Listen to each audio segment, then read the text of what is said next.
Well, happening right now, firefighters here in the Gila are doing everything they can to protect the town of Kingston. They've been out all night long trying to find out exactly how much this fire has grown since yesterday. They're doing some infrared mapping.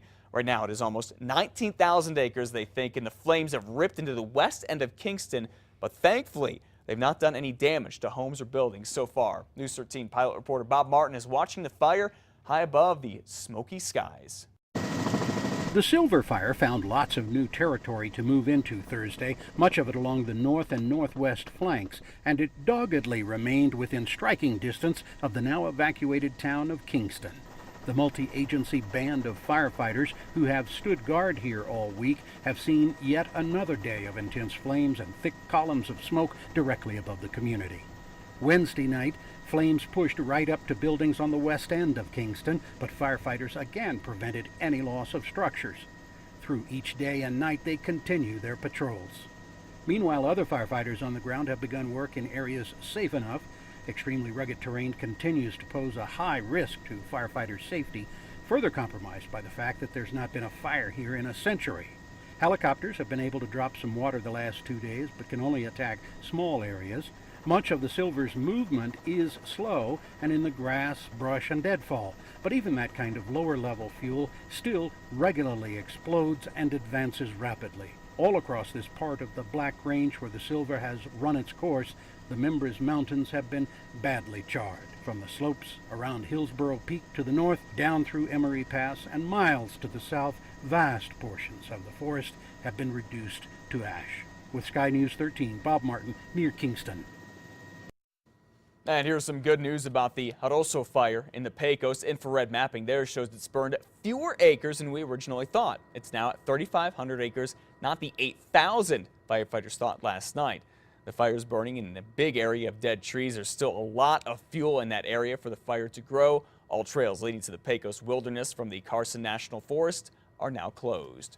And a new wildfire is burning about 10 miles north of Ocate. Lightning started the White's Peak fire yesterday. It's already burned more than 850 acres in less than a day.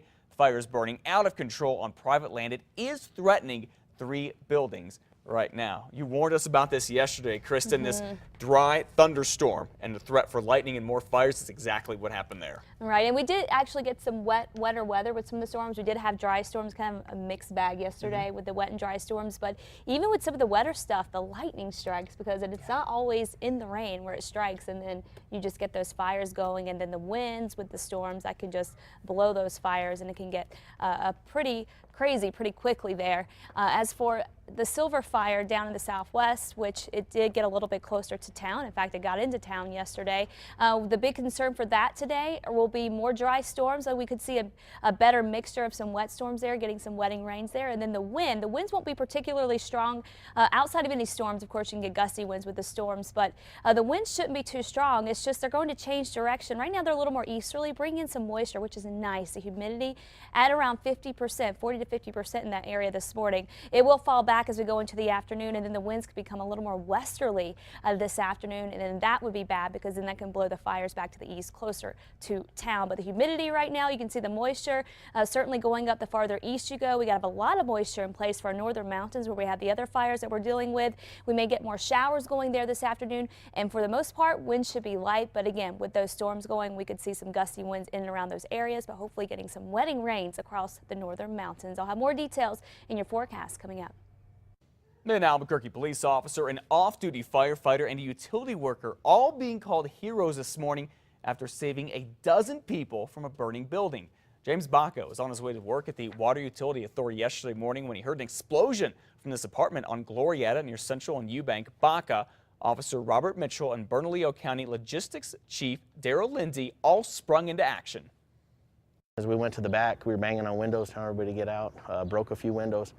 There was a fenced-in area in the back, which was the only way to go because you couldn't go out the front because that's where the fire was. There was no way to escape. Well, the 3 guys ended up pulling 12 people out of the home, including a newborn baby. Certainly thankful they were there. The 3 even managed to save several dogs. No one was seriously hurt, but Officer Mitchell did have some smoke inhalation. They're still investigating what caused that fire. 5:35 now, one of Levi Chavez's many mistresses could take the stand as early as today in the trial of the former Albuquerque police officer accused of murdering his wife. Yesterday was another very busy day in court, and it was all about another witness the prosecution and defense were battling about. News 13's Alex Goldsmith explains. Levi Chavez's attorney went on the attack Thursday against two of the prosecution's key witnesses, including the lead investigator who first suspected Chavez killed his wife. The defense says Aaron Jones used dishonest tactics to try and get Chavez's mistresses to turn on him. After Jones came Rose Slama, who was having an affair with Levi while his wife Tara cut her hair. Slama claims Tara told her Levi had staged the theft of his truck for insurance purposes. She then says she told Levi what his wife had said within a month of her death in October 2007. Prosecutors have pointed to that as evidence of Levi's motive for murder, but the defense questions Slama's credibility, asking why she didn't tell investigators that information for years. Slama is currently facing a string of felony criminal charges, including welfare fraud, larceny, and forgery. The defense used that to claim that the DA was giving Slama a deal to testify against Levi Chavez. Prosecutors deny that. Alex Goldsmith, KRQE News 13. Well, again, another witness is expected to testify soon, possibly today, as one of Levi Chavez's many mistresses. This one says she was with Levi during part of the time that his wife Tara may have died. Well, a man is in federal custody this morning after investigators say he threatened to blow up the FBI building in Albuquerque by placing an explosive inside a burrito. Investigators say this man, Brian DeMarco, made two threats on federal buildings from the Super 8 motel off Coors this week. Investigators say he told them that he was angry at the U.S. government because he believed it had a, quote, placed a tracking device inside his head in addition to, quote, beaming photons into his head. He also told them he's been diagnosed with schizophrenia and bipolar disorder. DeMarco was arrested and charged with making threats and creating a hoax. Well, the big topic of student loan rates going up will probably be on the minds of Congress again today because beginning next month, federal student loan rates are set to double unless Congress does something about it. Right now, the rates are 3.4%. They can jump to 6.8%. If this sounds familiar, well, yeah, you guessed it. You're right. We went through the same thing this time last year, and Congress fixed the problem for 1 year, so here we are again. Congresswoman Michelle Lujan Grisham is one New Mexico lawmaker who is working to make sure we don't go through this again.